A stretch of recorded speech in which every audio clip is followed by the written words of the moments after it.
বিদ্যালয় হীৰক জয়ন্তী আৰু প্ৰাক্তন ছাত্ৰ ছাত্ৰীৰ সমাৰোহত আজি শিশুৰ শৈক্ষিক উত্তৰণত শিক্ষক অভিভাৱক তথা সমাজৰ ভূমিকা শীৰ্ষক আলোচনা চক্ৰখিনি হয় আৰু এই আলোচনা চক্ৰখিনিত আজি মোৰ সৌভাগ্য যে মোক ইয়াত উদ্বোধক হিচাপে তেখেতসকলে আমন্ত্ৰণ কৰি আনিছিল। গতিকে মই উদ্বোধক হিচাপে যিখিনি আজি এই আলোচনা চক্ৰৰ উদ্বোধন কৰিলোঁ আৰু ইয়াত আমাৰ কেইবাজনো বিশিষ্ট আলোচক ইয়াত আছিলে। এই আলোচককেইজনে এই বিষয়টোৰ ওপৰত পুংখানুপুংখভাৱে মানে তেখেতসকলে ব্যাখ্যা আগবঢ়ায় আৰু আমি এইটোৱেই আজি এই যিখন গলীয়া প্ৰাথমিক বিদ্যালয়, এই বিদ্যালয়খন যি ধৰণে আমাৰ এখন গভৰ্ণমেণ্ট স্কুল হিচাপে সমাজত আগবাঢ়ি গৈছে, আমি সেইকাৰণে ইয়াৰ প্ৰধান শিক্ষক গিৰীন্দ্ৰ কাশ্যপক আমি ধন্যবাদ দিছোঁ। গতিকে তেখেতে সুন্দৰভাৱে আগবঢ়াই নিবলৈ চেষ্টা কৰিছে।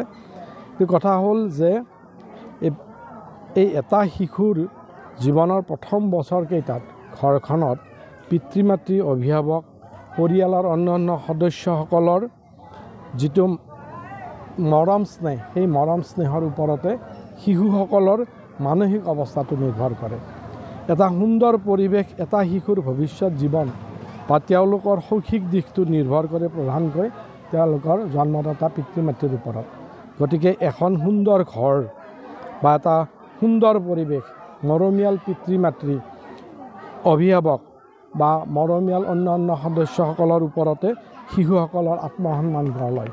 গতিকে এটা শিশুক আমি যদি সমাজৰ মানৱ সম্পদ হিচাপে আমি গঢ়ি তুলিব লাগে, তেতিয়াহ'লে আমাৰ পৰিয়ালৰ প্ৰতিজন সদস্যই আমি তাত সুন্দৰভাৱে আমি শিশুটিৰ লগত এটা সুন্দৰ পৰিৱেশ দিব লাগিব।